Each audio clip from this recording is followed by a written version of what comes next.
उद्ध्वस्त केले दहशतवादी स्थळ, काय सांगाल? मी खरं म्हणजे आदरणीय प्रधानमंत्री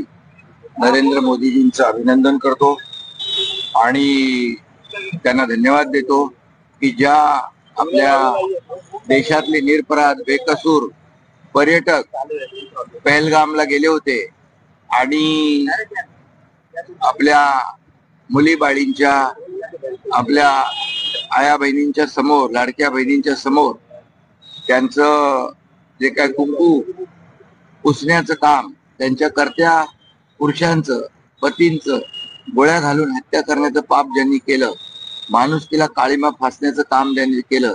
त्यांना त्या दहशतवाद्यांना आणि पाकला आदरणीय प्रधानमंत्री, आम्ही अगोदरच सांगत होतो, आदरणीय प्रधानमंत्री जशाच तसं उत्तर देतील आणि ऑपरेशन सिंदूरच्या माध्यमातून आमच्या लाडक्या बहिणींचं, मुली बाळींचं आणि जे काही कुंकू पुसण्याचं पाप केलं त्यांना धडा शिकवला. सर हिंदी बता दीजिए सर, ऑपरेशन सिंदूर के माध्यम